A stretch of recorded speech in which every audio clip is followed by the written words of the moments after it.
have been taught that being made in God's image means you resemble Him in form, in moral capacity, or in some distant, unreachable divinity that forever separates you from the source.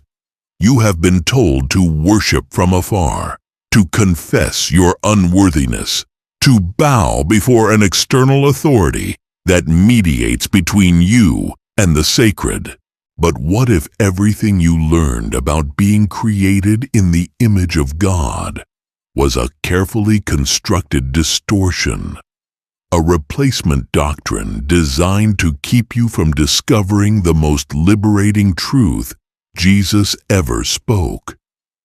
What if the true meaning of this ancient phrase was so revolutionary, so empowering, that entire institutions were built to suppress it, to rewrite it, to erase it from collective memory? You stand at the threshold of a teaching that was deemed too dangerous for the masses, a truth that transforms you from a powerless sinner into a living vessel of divine consciousness. And the question you must ask yourself is this: are you ready to see what has been hidden from you for 2,000 years? The phrase that you were made in the image of God appears in the opening poetry of Genesis, a mystical declaration that human beings carry something of the divine essence within their very nature. For centuries, mainstream religious interpretation has reduced this to a metaphor for moral reasoning, creative capacity, or the ability to have relationship with the Creator. All noble concepts, but profoundly incomplete.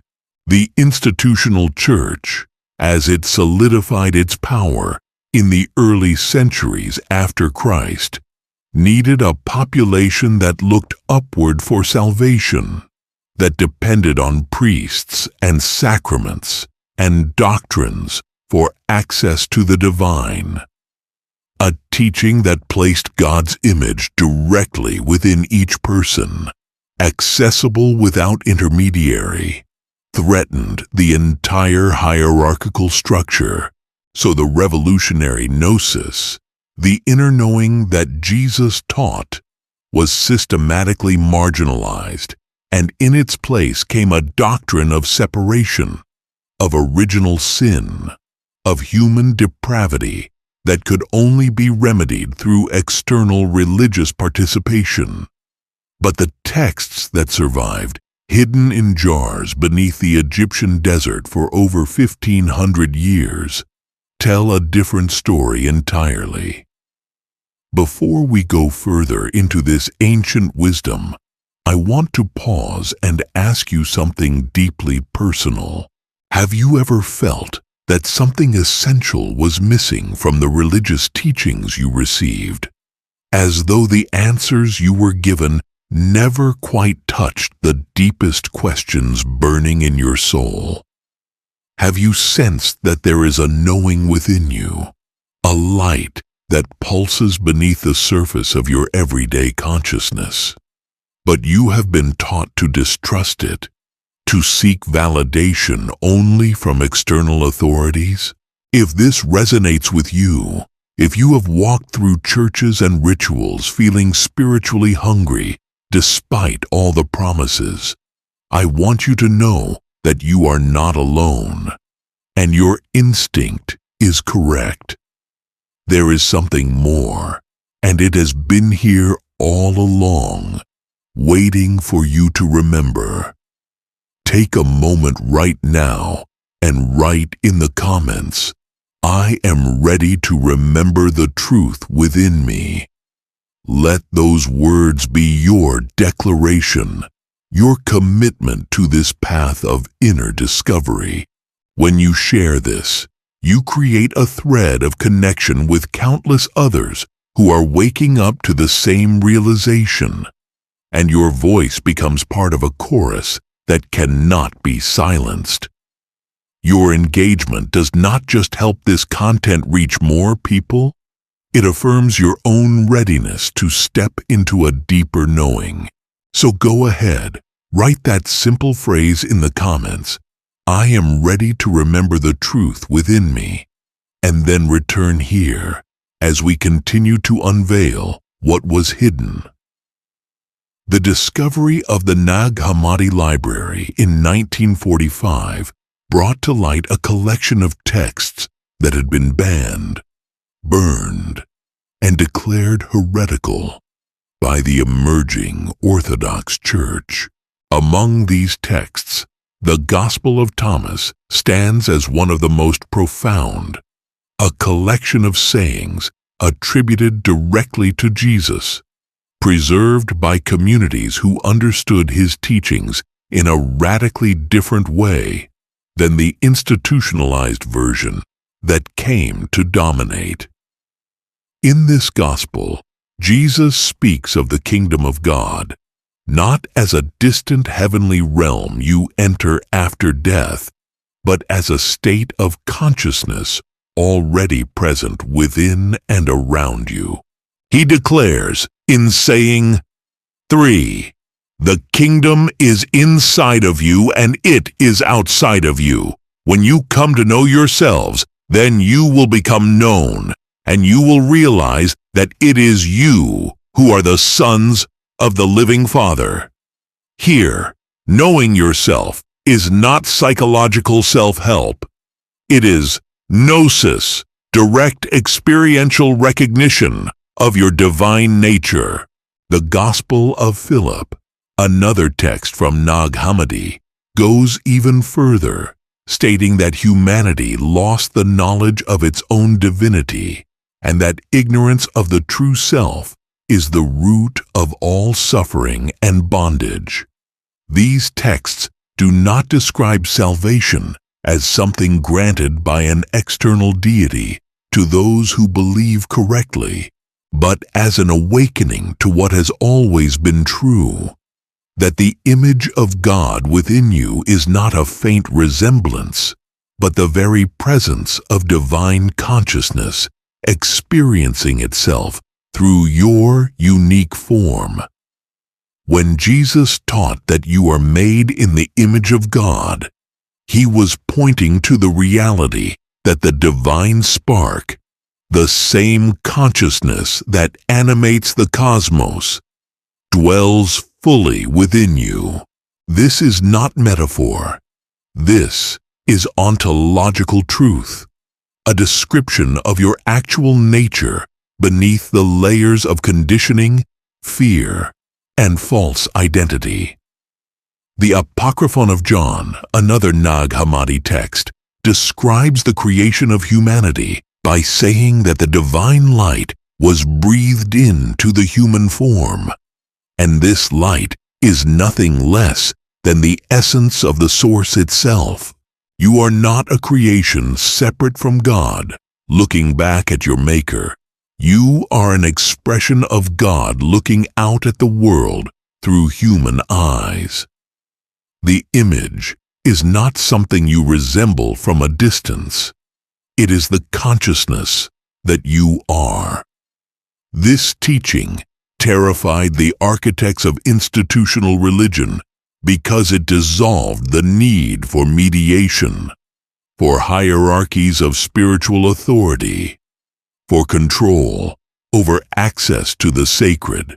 If every person carries the fullness of divine presence within, then every person has direct access to truth, to healing, to transformation, and the gatekeepers lose their power. The Church responded to this threat by constructing a replacement theology, one that emphasized human sinfulness, moral failure, and the necessity of external salvation. The doctrine of original sin, largely developed by Augustine in the 4th and 5th centuries, painted humanity as fundamentally corrupted, born into guilt, incapable of goodness without divine intervention, mediated through the church.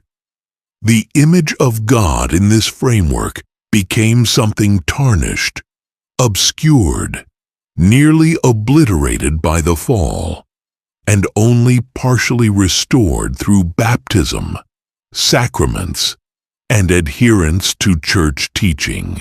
This version of the image doctrine served a clear purpose: to maintain dependency on religious institutions and to prevent individuals from trusting their own inner knowing. The idea that you could access divine wisdom directly, that you could experience union with the source without a priest, without confession, without the approval of bishops and councils, was branded as the ultimate heresy. Communities that preserved the original teachings, the Gnostics, the mystics, the inner circle initiates, were persecuted, their texts destroyed, their voices silenced. But the truth, once known, cannot be completely erased. It goes underground. It waits. It re-emerges when consciousness is ready to receive it again. Understanding that you are made in the image of God transforms everything about how you engage with spirituality, with life, with your sense of purpose and possibility. It means that the divine qualities you have been taught to worship externally are actually the qualities of your own deepest nature: love, wisdom, creativity, peace, power. These are not attributes you must beg to receive from a distant deity. They are expressions of the consciousness that you are. When Jesus performed miracles, he repeatedly told those who were healed that their faith had made them whole, pointing not to belief in him as an external savior, but to their recognition of the power already present within them. In the Gospel of Thomas, saying 70, Jesus says, "If you bring forth what is within you, what you have will save you. If you do not have that within you, what you do not have within you will kill you." This is the essence of the teaching. Salvation is remembering. It is unveiling. It is removing the layers of false belief that obscure your true nature. The image of God within you is not a potential you might one day achieve. It is your present reality, obscured only by ignorance and the conditioning that tells you to look elsewhere for what you already possess. The implications of this teaching extend into every dimension of your existence. When you recognize that you are made in the image of divine consciousness, you stop searching for validation outside yourself. You stop giving your power away to authorities who claim to know better than your own inner knowing. You begin to trust the wisdom that arises from silence, from stillness, from the depths of your being. This does not mean rejecting guidance or community. It means discerning truth through the resonance you feel within, rather than through blind acceptance of external dogma. You start to see other people not as separate souls to be judged or converted, but as equally divine expressions of the same source, each on their own journey of remembering. Compassion becomes natural because you recognize yourself in everyone you meet. The illusion of separation, the root of all fear and violence, begins to dissolve.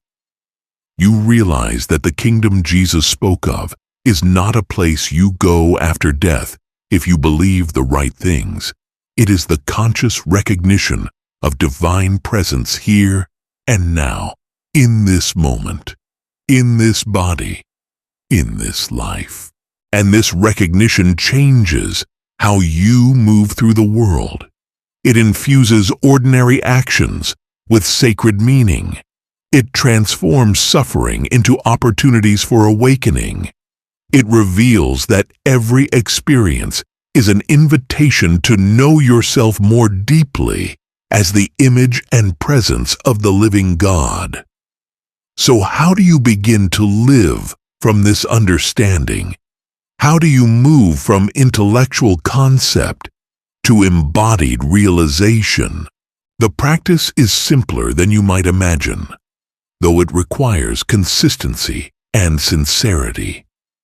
Begin each day with a few moments of silence, not to petition an external God, but to rest in the awareness of your own being. Notice the consciousness that is aware of your thoughts, your sensations, your experience. This awareness is not produced by your brain. It is the divine presence looking through your eyes. As you go through your day, pause regularly to ask yourself, who is aware right now? This question cuts through the identification with roles, with stories, with the endless chatter of the mind, and returns you to the simple fact of conscious presence, which is the image of God within you. When you encounter difficulty, instead of immediately reacting from fear or anger, take a breath and remember, I am made in the image of divine consciousness. What would that consciousness do in this situation? This is not about forcing yourself to behave a certain way. It is about allowing your true nature to express itself rather than operating from conditioned patterns. Practice seeing the divine image in others, especially those you find challenging or different from yourself. This softens judgment and opens the heart. And study the texts that preserved this teaching, not as ancient history, but as living wisdom. The Gospel of Thomas, the Gospel of Philip, the Apocryphon of John. These are not documents of a dead religion, but maps for your own inner journey. As you begin to embody this understanding, you will notice that the quality of your life shifts in profound ways. Anxiety loses its grip because you are no longer dependent on external circumstances to validate your worth or secure your identity. You find a peace that does not come from having everything figured out, but from resting in the knowing of what you truly are. Relationships deepen because you are no longer using others to fill a sense of lack within yourself. Instead, you meet them from the fullness of your own divine nature. Creativity flows more freely because you are no longer trying to prove yourself or meet someone else's expectations. You are simply allowing the divine image within you to express itself in unique and authentic ways. You become less interested in accumulating religious knowledge and more interested in direct experience, in moments of stillness where the boundary between self and source dissolves, where you taste the unity that has always been true. This is the promise of the original teaching, not salvation as a future event contingent on correct belief, but liberation as a present recognition of what you have always been. The Church replaced this with a lie because the truth is too powerful, too freeing, too transformative to be controlled by institutions. But you are here now, reading these words, feeling the resonance of something ancient and true stirring within you, and that is no accident. You are ready to step beyond the replacement doctrine and claim the inheritance that is yours, the direct knowing of yourself as the living image of God. The journey of awakening to your true nature is not about becoming something you are not. It is about unbecoming everything you have been told you are. It is about peeling away the layers of conditioning, the false beliefs, the fear-based identities, until what remains is the pure consciousness that has been here all along, watching, witnessing, being. Jesus did not come to start a new religion. He came to wake people up to their own divinity, to remind them that the kingdom is not out there but within, that the Father and you are one, that the image of God is not a distant ideal, but your present reality. The church, in its need for control and conformity, replaced this liberating truth with a system of guilt, hierarchy, and external salvation. But the truth cannot be destroyed. It can only be forgotten. And now, in this moment, you have the opportunity to remember. You have the opportunity to reclaim the teaching that was too dangerous to be allowed. To live as the divine image you were always meant to be. This is your invitation, not to join another belief system, but to step into direct knowing, into the experience of your own sacred nature. And as you do, you become a beacon for others, a living testament to the truth that was hidden for so long. The lie has been exposed. The truth is here, and you are the one who carries it forward. What will you do with this knowledge? How will you live as the image of God that you are? The answer is yours to discover, and the journey begins now. If this message has stirred something deep within you, if you feel the call to explore this path further, and to connect with others who are walking the same journey of awakening, then I invite you to subscribe to this channel. This is not just about accumulating more spiritual content. It is about joining a community of seekers who are committed to uncovering the truth that has been suppressed, to remembering the divine image within, and to supporting one another in the process of transformation. Each video we create is designed to take you deeper into the hidden teachings, to provide practical guidance for your inner journey, and to challenge the narratives that keep you small and dependent. We also have resources available, including texts and guides that can support your personal exploration of these ancient wisdoms. But more than anything, your presence here, your willingness to engage, to comment, to share your own insights and struggles, that is what makes this community alive. So go ahead and hit that subscribe button. Turn on notifications so you never miss a new teaching, and keep the conversation going in the comments below. Let us know what resonates with you, what questions are arising, what you are experiencing as you begin to see yourself as the image of God. Together, we are reclaiming the truth that was stolen, and together, we are stepping into the fullness of who we really are. Thank you for being here. Thank you for your courage, and welcome to the path of remembering.